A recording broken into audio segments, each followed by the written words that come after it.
Jornal da Morada, a voz do povo. De volta então com o Jornal da Morada, a voz do povo, são 9h06. Agora a gente conversa com o capitão Marco Aurélio, que é o comandante da Polícia Militar Ambiental aqui no Litoral Norte. Isso ainda, né, dando sequência aquela série de entrevistas sobre segurança. A gente tem feito aqui desde a semana passada no Jornal da Morada, a voz do povo. Capitão, obrigado, é sempre um prazer recebê-lo aqui. Bom dia, tudo bem com o senhor? Obrigado, Neto, bom dia, Cássio, Kleber, dona Fátima, dona Dálcia, seu Mário, né? Val Pereiro que está aqui. Bom dia a todos os ouvintes da Morada. Bom, capitão, a questão da Polícia Militar fala, pô, mas o que tem a ver com segurança? Eu acho que tem a ver tudo. Até porque trabalha muito com essa questão de áreas invadidas, né? Áreas que estão ocupadas indevidamente. Eu acho que isso também tem tudo a ver com segurança, né? Dentro dessa linha de segurança, quais seriam os pontos mais críticos que o senhor coloca pra gente aqui na região? Se é que a gente pode escolher alguns como mais críticos? Podemos sim, certamente nós podemos escolher alguns pontos críticos. Quando você fala que tem tudo a ver com segurança, é muito acertado da sua parte, porque afinal de contas, onde nós temos as maiores preocupações com a segurança pública, se não em comunidades mais vulneráveis, né? E é muito comum que essas comunidades, né? Quando se iniciam, né? Às vezes é uma submoradia, normalmente onde essas comunidades estão se instalando, né? É numa área de preservação permanente, é numa área de vegetação ainda nativa, em locais em que é mais difícil para o Estado ver, né? E é onde trabalha a Polícia Ambiental. Então, o que eu costumo dizer, inclusive para o nosso efetivo, é que nós temos maior frequência, né, de presença mesmo, nos locais onde o Estado, por não ter aquele conhecimento, acaba se tornando ausente, né? Porque o Estado não tem olho para tudo. A gente não tem que ser franco aqui e dizer, não tem olho para tudo. Nem então, perna, né? Nem perna para tudo. Né? Então, a questão até quando a gente fala de invasão, né, Cássio? Posso continuar aqui? Pode. A questão da invasão. Como é que funciona esse processo? Por exemplo, aí descobre-se que uma área está sendo invadida. Uma área que não pode receber pessoas ali, né? Ninguém morar naquele local. De uma forma bem didática, né? Que o senhor possa colocar, como é que funciona isso? Aí aí descobre que lá tem um local que está sendo invadido, aí como é que funciona isso? Aí tem que acionar o quê? É a prefeitura, é a polícia, por que demora tanto? Aí chega um momento que inclusive casas são construídas e depois tem que ser demolidas com ordem da justiça. Como é que é esse processo? Como é que funciona isso? Pra gente entender, capitão. Bom, tem várias formas, né? Vamos dizer, primeiro da forma mais comum, que é o que nós estamos vivendo hoje em toda a nossa região do Litoral Norte. Nós estamos sendo atingidos ferozmente durante já algum tempo com os mega empreendimentos. Eles são atrativos para populações diversas, né? E a população, principalmente público migrante, vem à procura de melhores condições de vida, né? E que como qualquer um de nós faz, né? Então, quando você tem essa notícia de fomento econômico, fomento de emprego, né? Será que essa região, no caso a nossa região, está preparada para absorver, né, mais essa população? Nós temos com um sistema de segurança, com um sistema de saúde, né, com um sistema de educação apropriado a receber esse público migrante? E isso é algo que a gente muitas vezes tem que debater até nas audiências públicas, quando vão tratar desses grandes empreendimentos que nós estamos hoje recebendo, né? Eu estive em várias audiências públicas e isso não aconteceu. Então, esse processo passa por essa preocupação, passa por grandes condomínios, né? Ou às vezes as questões naturais mesmo, de próprio crescimento da população local, né? Então, nós temos um processo de invasão. Algumas pessoas se valem dessa condição de precariedades de fiscalização, de precariedades da prefeitura, do estado, né? Enfim, né? E começam a se valer dessa falta de conhecimento até das pessoas que estão chegando e começam a parcelar alguns terrenos, né? De forma desregrada. Então eu já peguei, né? Já flagrei, já conduzi para a delegacia pessoas que tinham vendido o terreno com nota promissória, né? Terreno em área de preservação permanente, que não pode ser construído. Então isso é muito complexo realmente nessa a quantidade e a forma como isso se estabelece. O que nós temos aí hoje de mais comum são os adensamentos, né? O que a gente chama de adensamento, né? Então já tem uma área restrita, né? Às vezes até naturalmente controlada por conta do limite físico do local, seja um morro, seja a vegetação, seja o que for, né? E eu começo a construir puxadinhos, né? Então eu tenho a minha casa e faço um puxadinho, às vezes para morar um parente, às vezes para alugar para um terceiro, né? Isso aí também precisa ser regrado, né? E o município tem regras para isso, né? Em termos ambientais, isso para mim acaba não atingindo tanto. Mas será que esse local ele tem uma infraestrutura de saneamento adequada? Sim. E por aí vai. Tá. Mas no caso da denúncia, capitão, como é que é esse processo? Se alguém descobrir uma área que está sendo invadida, tem que fazer o quê? Ligar para a polícia? Tem que ligar para a prefeitura? Como é que é? Sem dúvida. Para a polícia? Não, primeiro, a gente tem que indicar primeiro o telefone da polícia, porque afinal de contas é um crime, uma invasão é um crime, né?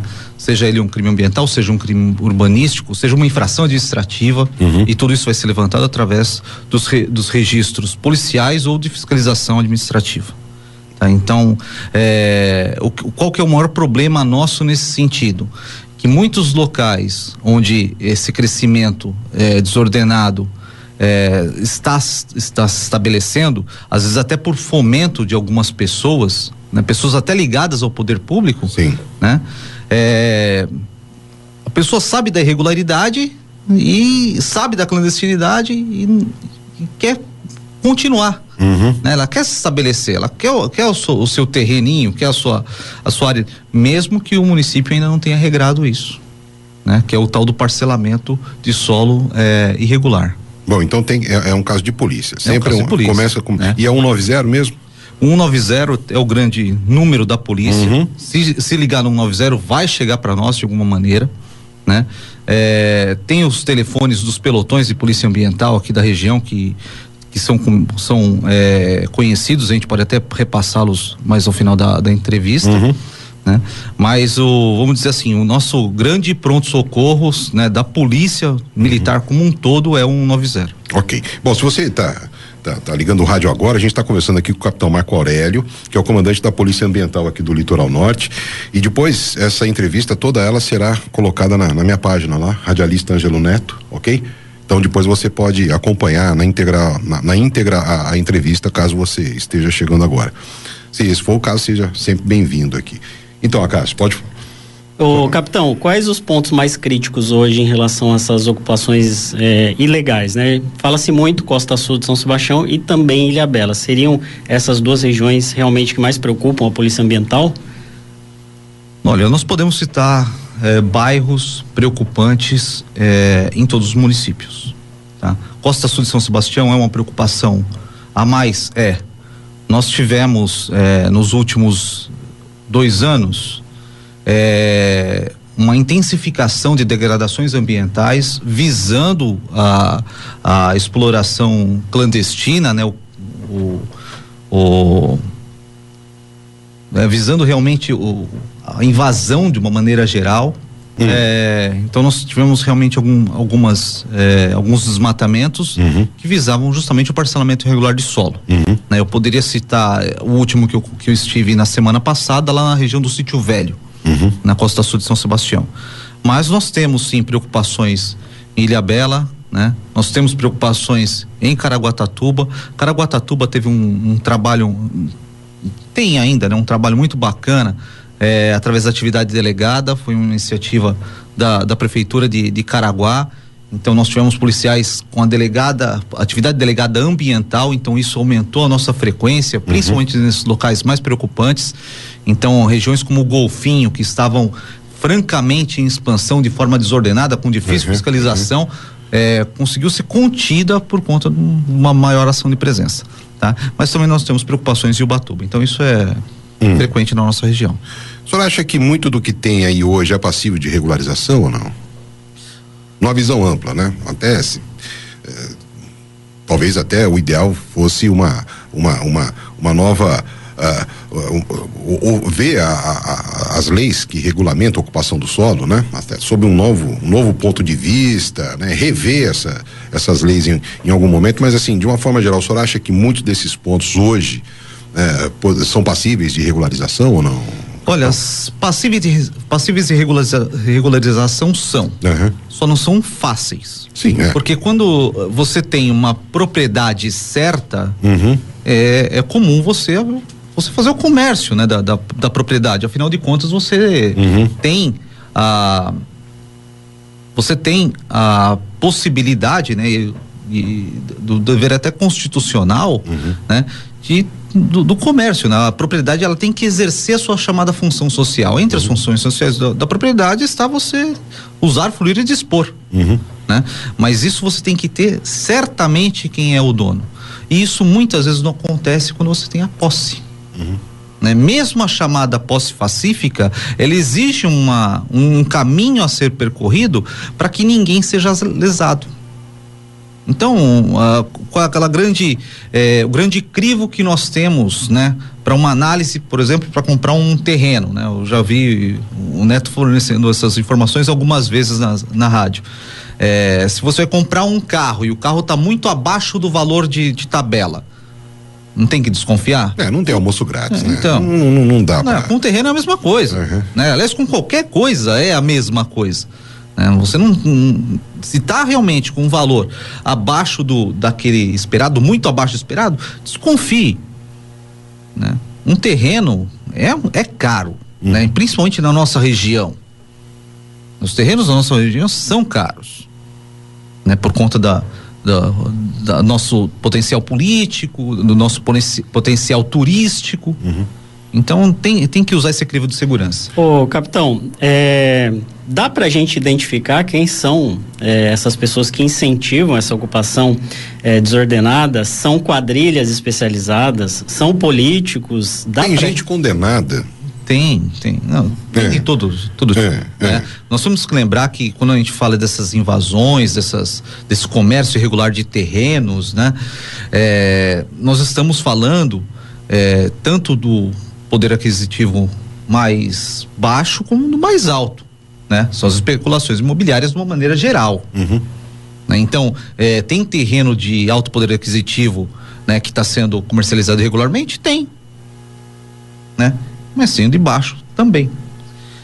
Dá para identificar? É difícil a identificação, né? Porque o caminho correto, primeiro, é verificar, principalmente em áreas que nós temos mata nativa, se existe a regularidade da prefeitura em urbanizar aquela área.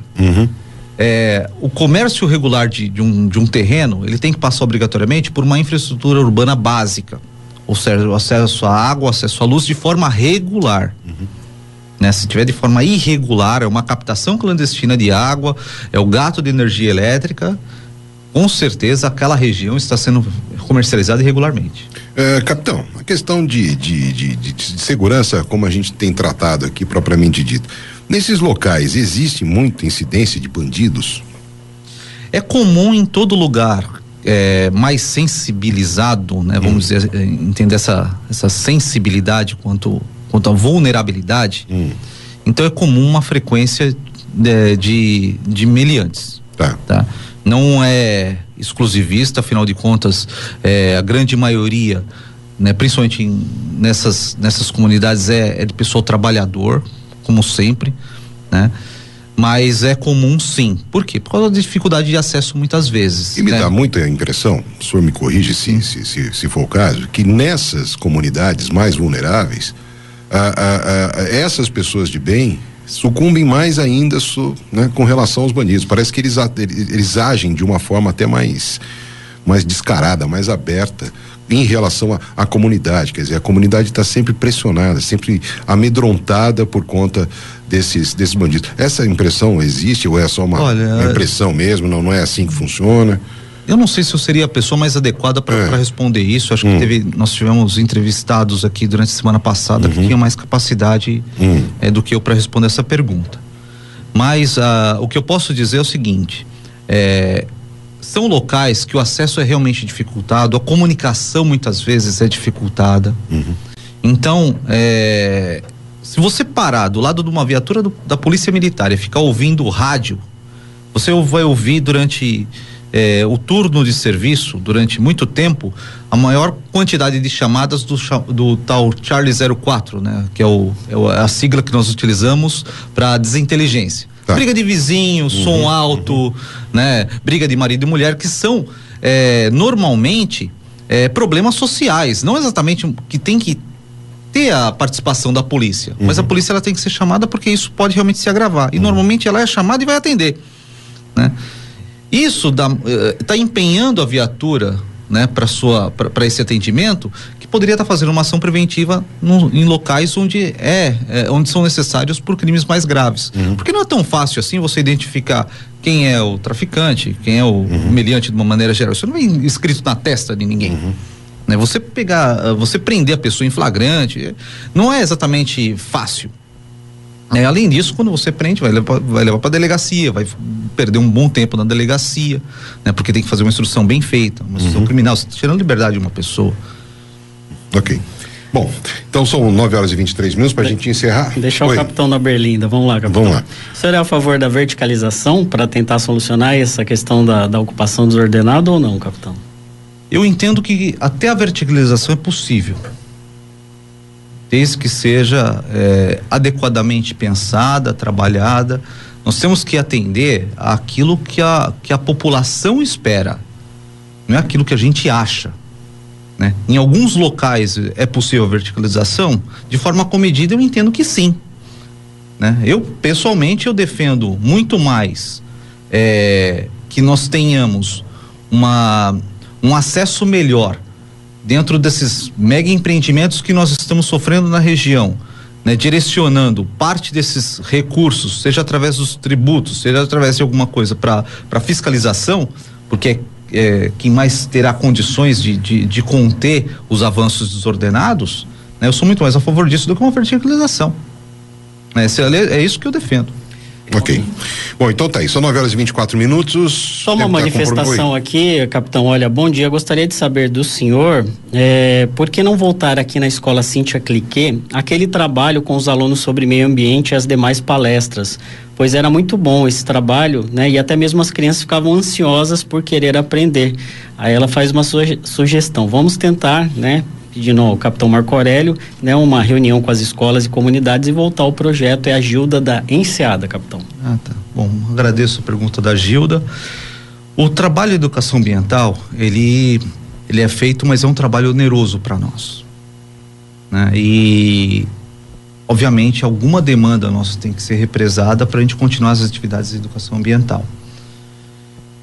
Nós estamos hoje, até por conta da preocupação do município, né, frequentemente em incentivar dos municípios, né, na realidade, de incentivar a educação ambiental nas escolas.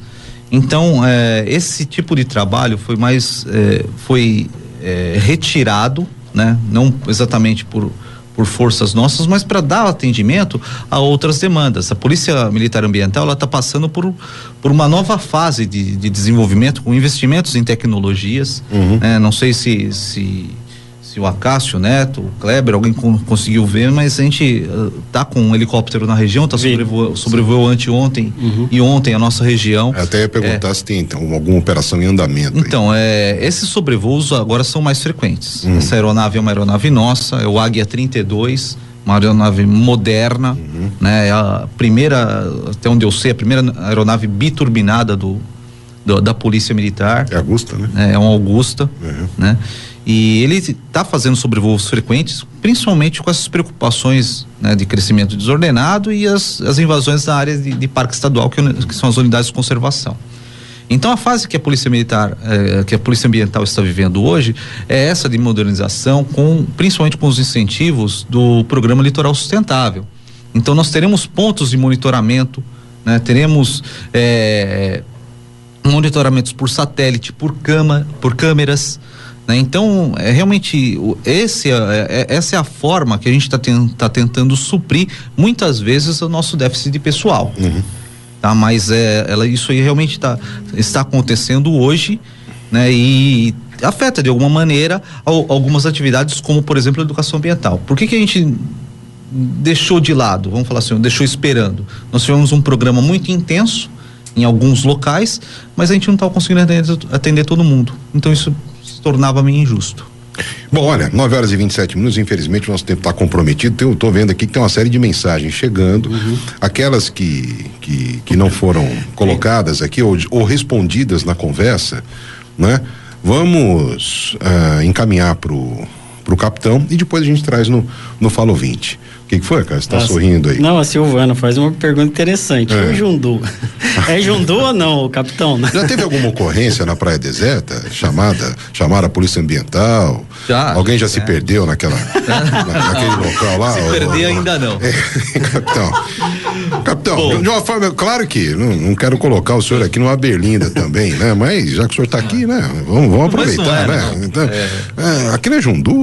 O senhor acha que aquilo é Jundu? Dele é sim. Como eu já tive a oportunidade de conversar com você informalmente em outras ocasiões, tem Jundu? Tem. Mas tem vegetação invasora ali também. Cabe manejo? É possível?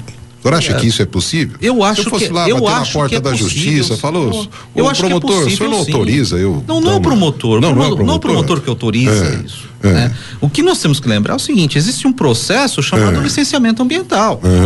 Então, que é possível manejar de alguma maneira, né, através de compensações, por exemplo. Né? Eu sou mais da linha de preservar mesmo, mas existe uma condição de segurança que tem que ser mantida. Né? Então, além naquela região ali da Praia Deserta, embora ninguém falou Praia Deserta, mas eu sei que não né? Mas eu sei que se refere ali.